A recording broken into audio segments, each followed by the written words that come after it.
And welcome. My name is Sue Sierra, and again, I'm here with my two very special guests. This is part three in a so far three-part series. We'll see if we need to go part four.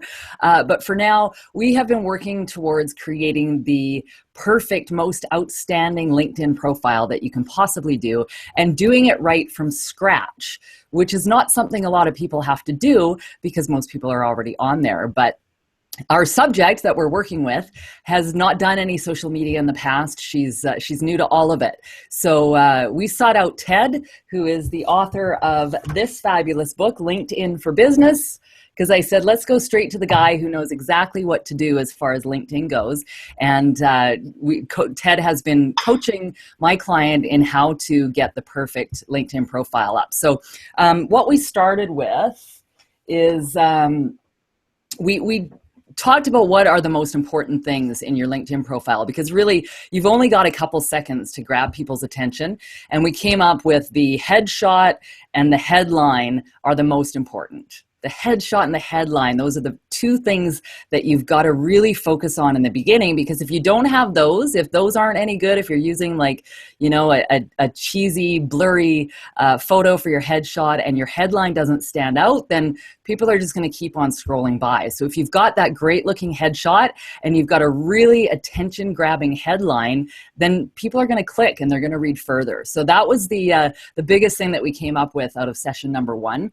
And then we gave Perry some homework, and her job was to come up with her values and what's most important to her in her business and what kind of clients she is wanting to attract. So then we came back and we came up with we're just rocking as far as the headline goes and the headshot and the summary. We're working through each step of LinkedIn and making it, just doing these tiny little tweaks. And that's why this is important to you watching, because if you aren't starting from scratch, which you're likely not, it's just a matter of making some tiny little tweaks along the way, and you can boost your LinkedIn profile and make sure that when people are searching for somebody in your business, it's you that they come across and it's you that stands out. So we are into part three. I'm going to introduce you to Perry Zimmerman, who is our case study. Perry is a professional. She's been in the commercial real estate business for many years, but it wasn't until recently that she branched out on her own and came to the realization quickly that she had no presence on the internet. No website, no Facebook, a little Facebook, but like with the picture on it that is like a not even her own face, right? That's how green she was. And so she came to me because I happen to be her sister, and that's what I do, is I help people create a presence online. So it's been so much fun starting right from the beginning, and again, learning everything again as we go, and just fine tuning everything. And so Perry is here. Hello, Perry. Say hi. Hello. Hello. There you go. Oh, I forgot to put us on cameraman here. Hang on. Let me just do one little thing. I'll talk as I go. There we go. This is just an app that I like to use so you see the speaker only. But so say hi again, Perry. Hello. And there's Perry. And over to Ted Prodromou. Hi, Ted. Hey, how you doing?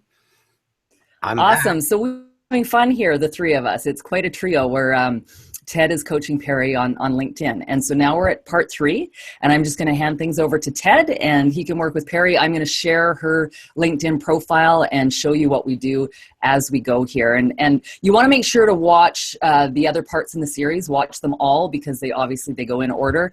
And you're going to, if you watch all of these, your LinkedIn profile is going to rock. So that's kind of our guarantee. So over to you, Ted. Okay. So Perry, how's it going? Very well, thank you. When we left off, we were working on starting your summary. I remember that. Exactly. So yes, where we left off, we had finished my profile heading and my headshots, of course. I wouldn't have entered our training without my headshots. And then you sent me away to work on my summary. And in the meantime, I also received a copy of your book. So I immediately cracked that open. And so I've been using your book to develop my summary and my work profile. And I was hoping that you would be able to help me along the way as you did so much in the profile session. Mm-hmm. Yeah, we talked about it, your story in the last session. I said that would be a really good way to watch session 2 again, because you told a great story at that point. I remember you. My story is my absolute passion for real estate. When I travel the world, as I do often, I'm not one, I don't shop. I just investigate the retail in all the areas I go to. My goal is to develop a global tenant rep team and bring in, the best retailers from all over the world to Vancouver and Canada. So it's an exciting platform to put the word global into my goals. The internet is mandatory, necessary. It would be impossible to launch without it. Right. I was kind of teasing when I sent out some promotions for people to watch this. The LinkedIn Virgin, the last woman on earth that's not on LinkedIn. I know, it's so funny. And it is all, so every step of the way is exactly that. It's a step. It's not coming naturally to me. I'm not just reaching into a drawer and pulling out a sheet and going, here, let's use that. I am doing a lot of soul searching, really, and really looking inward and outward, and what my goals are, what my values are, and where I want to take my company. And LinkedIn will walk you through the setup. If you were doing this yourself, it takes you through step by step, and you just fill in stuff and you don't think about it. Exactly. Got you really to dig deep. When I've been doing my research as well, and I think I mentioned it last time, and I don't want to dwell on it, but I am underwhelmed by most LinkedIn profiles out there. And, I'm in the business of marketing. We're all in the business of marketing, really. Mm-hmm. And it's, I see this as an excellent opportunity to differentiate myself in the market by putting a lot of time and effort and thought into my presence on the internet with whatever I'm doing. Right. And for my industry, LinkedIn is number one. Yeah, definitely. That is my first hurdle. And, there's many hurdles within the hurdle, as there is with everything when you're growing a company. Well, your LinkedIn profile is never complete, so don't think you're done at the end of this either. And I've read that your inbox is never empty, which is a good thing. Right. So your LinkedIn, I'll always be adding to it, updating it. I think you mentioned that LinkedIn is making some changes, so I think we'll all be forced to make some changes, it sounds like. Yeah, if you kind of look at, Sue, can you bring up her profile real quick so we can see where we're at? So we got the profile picture and the professional headline, just to refresh our memory here. Coming. Right. Okay, bear with me for 1 second. And based on the sneak peek of what I've seen, what's coming from LinkedIn, the first sentence of your summary is also as important as your professional headline. And that's from the new iteration as well. That's on the mobile. Yeah. About 70% of people are accessing LinkedIn through mobile devices now. Right. So that little tiny screen, we have to make a great first impression, and that's your picture, professional headline, and the first line of your summary. That's interesting, Ted. You said 70% accessing on mobile device, and that will probably only get greater and greater as we go along. Oh yeah, definitely. I have got the website, her LinkedIn profile up here now, so you can see that, and you can walk me through what you would like me to do there. Okay, so let's go to improve the profile there. Improve, oh, right there. Okay, perfect. Improve your profile.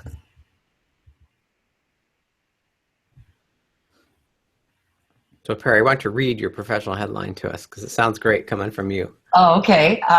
Can I see it, Miss? You should know it. You don't read it. It's right here. Okay, can I take Ted off and put that back on if you don't mind? Okay, hang on. It should be on there. Just one sec. It's not staying on there. Okay, hang on. If you leave it like that, that works. I work with highly successful real estate professionals who want to create extraordinary retail experiences. Okay, that was a bit clumsy. Yeah, but they're reading it, so it's all good. Right, exactly. I really like my profile headline. I like my picture. It's got some good color. And I think we're ready to go to the next level here. Okay, so let's think about how you're going to start your story now. So you're talking about traveling the world, creating global. You just travel the world and you don't shop. You just go to shops. Exactly. I guess a global retail investigator or detective, if you will, looking up, really studying the retail around the world and really trying to see what we could bring from all corners of the world to this marketplace. So talk about your favorite project you ever worked on. My favorite project I worked on was in a suburb of Vancouver called Surrey. And a company I worked with, we bought a fairly beat up, if you will, stripped shopping center. And it had a lot of vacancy and a lot of tenants who were, no, am I saying too much? I saw you. My wife just walked in. Say hi to Ellen. Oh, okay. As you know, this whole video conferencing is new to me, so I get a bit nervous. So the company I work for bought the project. There were many tenants going out of business, on their way out of business. Once you're on that downward spiral, not investing money into the businesses and whatnot. So we purchased the shopping center and did a complete renovation of the center and brought in stronger tenants.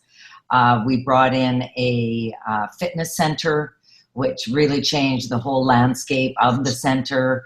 That kicked off a lot of health providers and healthful type tenants. And it just turned it into a meeting place of the community and just improved the neighborhood completely. So why was this? Did people talk about this? Was it in the news? Was it just the place to be? I wouldn't say it was in the news, but it just, certainly for that community, it was a big deal, and still is. It still has improved that area. So you just totally transformed this beat up little strip mall into the place to be. Exactly. Yes. Okay. So that's what you do. And where did you get your ideas? How to change it? Well, again, through travel, through being highly connected within the real estate industry, nationally and globally somewhat. I'm working on that, but nationally, I'm well connected across the country. So I do a lot of research. Personally, boots on the ground, literally running around different markets, retail nodes. Okay. New York is my favorite, of course. And then also talking to the many people I know across the country in the field, and being a voracious reader of all articles connected to retail. Okay. So tell me about when you got into real estate? How did you start? Well, I started in sales and immediately felt that I wanted to sell big ticket items. I realized that I had natural sales skills and that a big ticket item took as much effort as a smaller item. So why not go for a bigger item, I felt. So I got into sales and decided to marry sales and business, and got into the franchise world and worked with Coldwell Banker out of Mission Viejo, California. I'm sure you've heard of them, being a California man. Coldwell Banker came into Canada in the late 90s. And I worked for an independent competitor of Coldwell Banker. And I do air quotes because in retrospect, the company was so very small compared to the vast Coldwell Banker.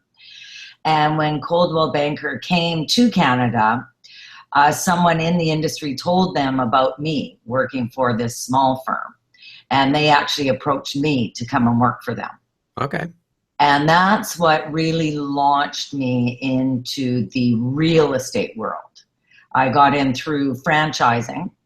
And with franchising, I would go from market to market. And my product was the Coldwell Banker residential real estate offices. And I traveled across Canada. I opened offices in Victoria, BC, and St. John's, Newfoundland, which is, 4 time zones apart and maybe 1,000 kilometers away from each other. So that was incredible training for me to get through. As Canadians, we look to the Americans are a little more aggressive than we are, a little further ahead than we are in training concepts and whatnot. I mean, that is narrowing as the internet is getting so much bigger and our world has become so much smaller. But this is back in the late 80s when we didn't have the internet. And to be able to train with such a strong company out of the United States was a gift for me that has launched me on a very successful career path in the real estate world. So tell me about your first really big deal that you closed and how you felt about it. Well, I couldn't believe it because I thought, can't they see that I don't really know what I'm talking about? That it's all it was very nerve-wracking for me to be working for this international company coming from a small local company. And so, when after many meetings and many presentations, the person said to me, we're going for it. We're going in. And I just thought, well, that was easy, and it was actually really fun. You get to meet with the person time and time again. They have it's a very big investment. So they have many objections along the way. And sometimes I would have to leave the meeting, not answering the objections, but going away and doing my homework and research and coming back and satisfying their issues that they had. So, well, the feeling is elation when you get the final word that the sale is done. So what do your clients say to you after you help them close a big deal? That they had fun all along the way, that I make it enjoyable for them. They look forward to our conference calls and meetings, that they always know I'll come prepared and organized and ready to dig in immediately, and that I stay on point and bring value to the property that I'm working on. Okay, so there's some good things we can add in your summary. What makes you different? Not better than other realtors. Yeah. What makes you different? You're fun to work with. It's a pleasure. You're organized, well prepared. And again, the fun, I have to be careful. I want to be as fun as I can be while still being very professional. Right. Again, I'm working on millions and millions of dollars of deals. Right. And so there has to be a very strong level of seriousness when you're dealing in those that level of trades. Right. Of a trading of the real estate. But you also do want people to enjoy working with you. You know, it's to keep it where, you know, deals can take a year or more, you know, of working through in the back and the forth. And if it's a development and getting the permits and going through some very, you know, speaking of hurdles, many hurdles along the way. So it's that. A lot of stress involved. Yes. So managing the client's stress, managing the client's expectations is the biggest item on that's what can make or break a deal running smoothly. So why do you do that? How do you do that differently than your competitors? Well, I think I am a very gifted listener, and that's something that my sister Sue and I learned from our dad, who was a psychologist. He has passed away, but he has imparted many, lots of wisdom on us. He was an amazing listener. And I really believe he imparted that in all of us. And, you know, he wasn't the best businessman. He was an amazing psychologist and problem solver. And that's where, you know, what the gifts he gave me that I use in my business life wasn't necessarily his business acumen, but it was his listening skills, his problem solving skills, and really being objective, being able to be objective about a situation. I think this is a good point to add in your summary, that you're a gifted listener. You hear things, subtle little things that make a difference. So, you know, we can work through that, but kind of getting stuff out there. Yeah. And being fun is good when there's a lot of stress and it goes on, and you can just say, you know, those tense moments where you can just say something that relaxes your clients. Exactly. You know, when you're dealing with city hall situations and trying to get a permit for a redevelopment of a shopping center, and many people oppose it, and you're there for, you know, many hours into the evening, and it can be very draining and very stressful for sure. Yeah, so I think it's good. You know, professional. You don't, the stuffy, you know, the really boring, stuffy people, they never have any fun. Exactly. Okay, so I'm keeping that as one of my words. Fun. Yeah, fun and professional, that's okay. Now, think about the first line of your summary now. Okay, and I don't want to interrupt you, but one of my biggest burning questions is on page 52, you say, keywords are king. So are we bringing in the keywords here? Is that what you are doing with me? Or do we do a session like this and then we look for the keywords and weave that through my story? Or that's where I would really like your advice, is on the keywords. Yeah. So we can weave those into your story. So you talk about commercial real estate. Those are the keywords.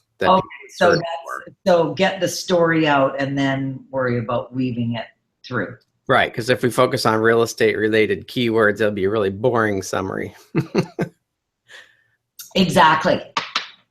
So we can talk about your experience, and you just add those phrases in throughout. We sprinkle them in throughout. Okay. And then in the skills section, we add those as specific skills too. Okay, under skills as well. Okay, sorry, I interrupted you. What was? No, that's fine. Okay. No, what were your other questions? You had a couple other questions. I did. Well, so under the keywords are king, and you can see that stuck in my mind. You suggest the Google Keyword Planner. Right. So as a virgin, your words, not mine. So I went immediately, I followed your advice and I went to the Google Keyword Planner, and I was completely overwhelmed with that, and I ran away from it and said, I need Ted to help me. This is so, and it said I need to be on Google AdWords, or it was many steps. No, you don't need to do that. That's a very advanced tool. Your keyword's going to be commercial real estate, Vancouver real estate. Okay, you can see how scared I got then. So that was correct then. I'm not there yet. I'm not that advanced yet. Right. Okay. So what we could do is actually look at your competitors. That's one of the tricks. Look at your competitors' profiles and see what skills they have listed in theirs. Right. And then you just kind of borrow them for your profile. Right. And like kind of thinking that some of them have done the search, or because that's kind of the basic stuff. Right. Sue, can you bring up the live LinkedIn, and we'll just search for some of our competitors or some keywords, and we'll see. And I noticed in your book, Ted, you also used a gal who is a competitor of yours, LinkedIn marketing gal. Vivica von Rosen. And yeah, I thought, isn't that lovely that you use your competition when you're showing an example? Yeah. Yeah. I mean, it's the abundance theory. There's exactly all of us, and let's all share our knowledge. And I think that's great that you've used some of their profiles in your book. And we're actually become business partners on a different project. There's 9 of us that have teamed up. So. Oh, really? Well, see how it works? Yeah. Okay, so here is Perry's profile. So do a search in the top box there. Just say Vancouver commercial real estate, maybe.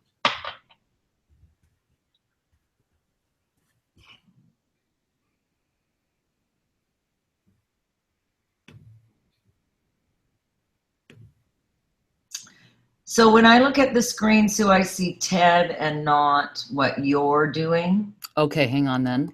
There we go. Okay, now I can see what you're doing. Do you still? I see LinkedIn member.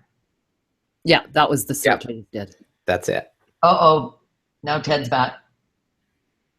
Really? Yeah. Now he's gone. Okay, is he still gone? He's gone. Talk, Ted. I got to test something out here. Okay, can you hear me now? Okay, Ted's back. Oh, Ted was back. Yeah, okay, then it, cameraman's doing the opposite of what it's supposed to. Yeah, so now talk again, Ted. Okay, how's that? Is Ted back? You know, I've had a lot of Ted today. Yeah. Okay, I think that's I think it might just be what you're seeing. If you could hang on 1 second. Okay. Shoot. If anybody is watching and can let us know if it keeps going back to Ted, that would be awesome. But I have a way to check. It's just going to take me secret link a second here. Yeah. So we'll just now we can see what she was searching before, Ted. Talking. Yeah.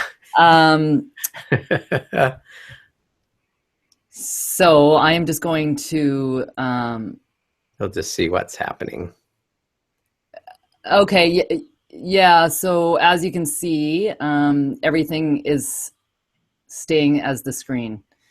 Okay. So if you see Ted, just ignore him. Yeah, just ignore me. Okay. Okay, and Natasha came in. She doesn't see Ted, so maybe it's just me. Yeah, exactly. So Okay. yeah, sorry, Perry, you're just going to have to ignore that. No But problem. That's not actually what everybody's seeing. So Okay, this sorry. is what they're seeing, which is the right place. Now, where it says LinkedIn member, shouldn't it say their name or no? Well, because you don't have connections yet, so we're not. Okay. So as of now, they're just a random member that you're not connected with. Right. And I don't want to be connected. I don't want to connect today yet. Like we still, for my launch, it's going to be. Yeah, we're waiting till you're ready. Yeah. Until your profile is done before we start connecting. That's exactly right. Yeah. And I get to be the first connection. Exactly. Well, we'll see about that, won't we? Like we might want to put this in a spaceship or something. Yeah. Yeah. Right. So let's click on one of these profiles here. Okay, I'll go with the guy who's at least got a picture. Right. Yeah, exactly. Okay. So we can't really view his profile. So we might have to log into your account so we can I'll look at log some into- profiles. Oh, why can't we see his though? I mean, why can't we see that through hers? Let's see, outside your network, because everybody's literally outside her network. Right. Oh, but then it would have to be somebody that I'm connected with to be able to see them. No, you should be able to see them as long as you have some people in your network. Okay, let's see if I Let's do. see. I'm not the most savvy LinkedIn user myself either. Hang on. One of the downsides of being a virgin in LinkedIn, right?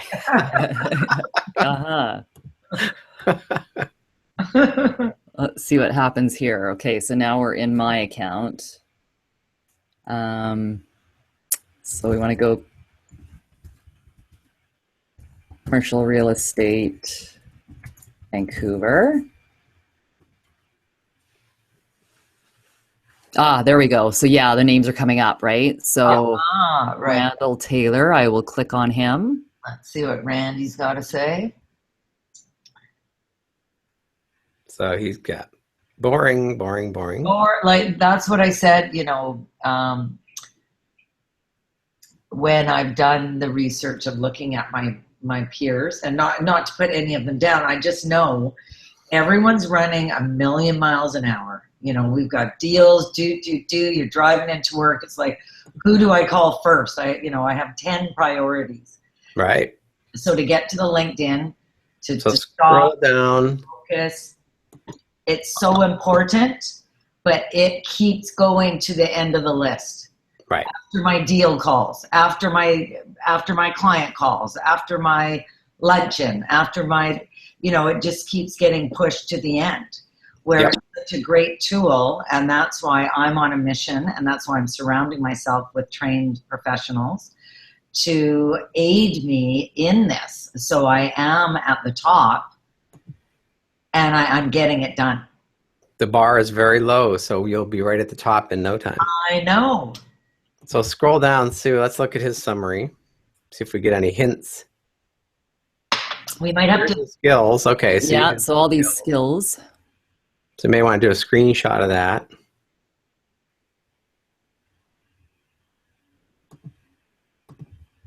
New business development, real estate development. I don't see commercial real estate in there. And we searched for commercial real estate and he came up. Interesting.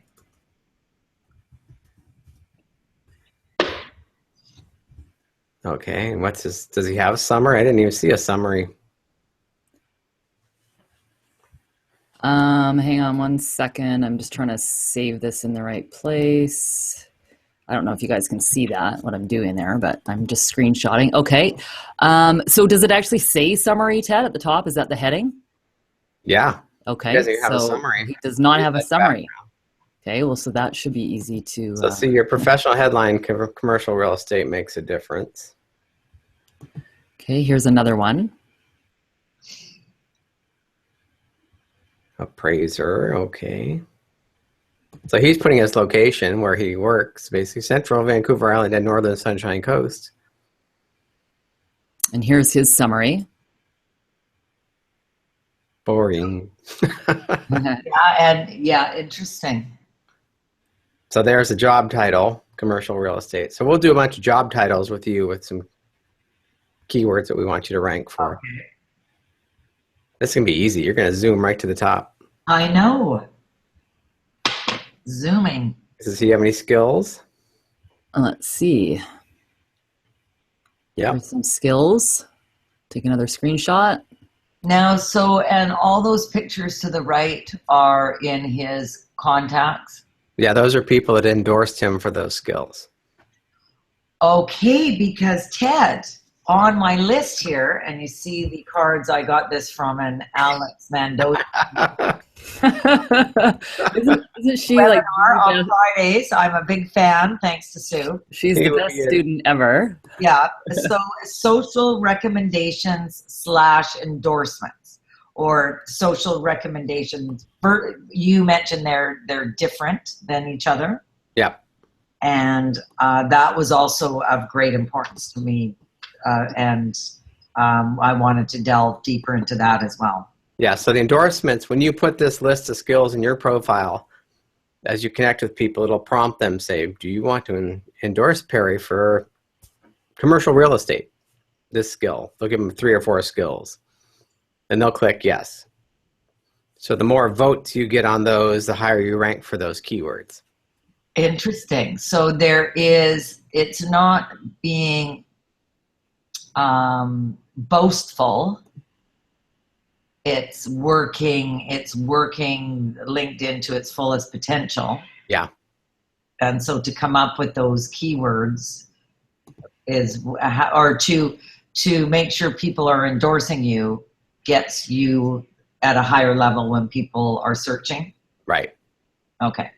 And this webinar I just saw, this presentation from LinkedIn, going forward, skills are going to be even more important than ever. The endorsement? Yeah. Okay. Getting the right skills in your profile. So. Okay, good. So what you can do is, actually you'd have to use Sue's account, just go through some and come up with a list of keywords other people are using. Right. Okay. And we'll pick out the best fit for you. And Ted, I think for your training, that's a good point for you to tell your students that they don't have to do that Google keyword planner. Right. That there's other ways at this stage, at the newbie stage. I'm moving from virgin to newbie. At the newbie stage, that you don't have to go that deep right away as the Google keyword planner. Exactly. Yeah. You can snoop around at a lot of your competition. Even for me, let's say, even if it's not retail leasing, but even office leasing, industrial leasing, investment sales, development, all of those are kind of touch on what I do and would have some insights and some keywords for me to look up. So part of your homework will be to come up with 50 keyword phrases. How many, sorry? 50. Is that 50? Start with 25 and we'll go from there. Were you ever a professor? No. No. You No. would be one that gave lots of homework. Yeah. Okay. I'm shooting for 50, in between 25 and 50. Start at 25 and Okay. build from there. But Okay. look at your top 10 competitors or coworkers, or see what they have in their profiles. You'll have 25 in no time. Exactly. Good point. Yeah. Yeah. Okay. Good. Okay. Okay. Well, then there was my last for today's session was, when I say last, I have a couple of items. Connection request etiquette. And I also noticed you have a section on removing a connection. And then the pros and cons of different size LinkedIn networks. Mm-hmm. But I think what we've done today might be enough for this session. I'm not sure. Sue, what do you think? I think what you want to do now is build your story. Yes. Watch the replay of this. Maybe have it transcribed. Right. Okay. And then work on my 25 to 50, emphasis on 50 keywords. Yeah. And so should we do another session like this? Yeah, I think so. Okay, great. We'll go step by step by step because it's... Yeah. It really is. And you look like this is a working session. And I prepared for hours before I came to see you as well. So you think about the time to really have a proper LinkedIn profile. It's a time commitment. Yeah. And I think that's something that should be emphasized because 90% of people just sign up with LinkedIn that takes them through step-by-step wizard and fill in the blanks. Blah, blah, you just without any time or thought. Nope. And, we talk about ROIs in my business, return on investment. Yeah. The investment of the time I'm putting in for a quality, highest quality LinkedIn presence. What we don't know what that ROI is yet, but I'm telling you, it will be well worth it. Yeah. Imagine you're going to send a postcard to potential clients and you just threw one together that wasn't that great. Exactly. Like, oh, sorry, you can't see the whole property. I kind of cut it off at the top or whatever. Right. And there's misspellings and doesn't really give any details. Exactly. So if you put the time into your profile, it's going to make a huge first impression. Yeah. Good. Okay. Well, I'm back to my cards. You see, like your competitors don't even have summaries, and I know. Like, come on. It's easy picking. We say low hanging fruit. right. Okay, so we've got our homework. I'm meeting up with Perry tomorrow. I'm flying to Vancouver to see her, and so I'll be hands on with her, and we'll go through her competitors and get all those keywords done, and come back for another session. So write the story out in our draft, and then think about the first sentence of this that will have to grab their attention too. So what I like to do is kind of talk from the problem statement perspective there to get their attention. Tired of working with realtors who don't care, or something that differentiates you. Okay. Like, what are the 3 biggest pain points your clients have? Why are they frustrated with working with other commercial realtors in your area? So that might be good. Come up with 3 to 5 pain points. Okay. And how you solve those. Do you know what he means by that, Per, by pain points? You know, I do. I know exactly what he means. So what are some of the biggest issues in Vancouver commercial real estate that people are frustrated with other realtors? Well, it's a very robust market right now, so loyalty is an issue. An issue of communication I hear a lot is, you know, people say they will do this, this, and that, and it doesn't actually get done.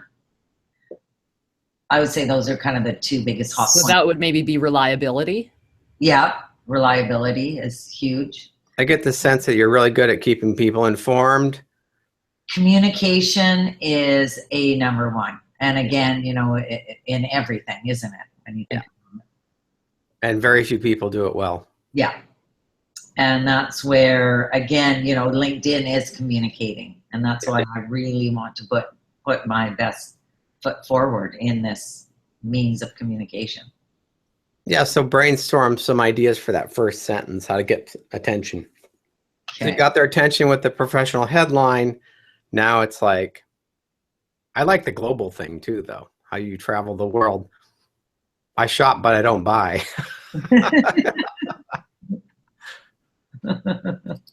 So we'll play around with that. But okay. If you have things you want to send me in the meantime, we can kind of not before we get on the next call.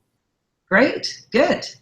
And Sue, then should we reach out to Ted when we're tomorrow looking at our calendars, and we'll reach out to Ted with a couple of times and see if it works for him? Sounds good.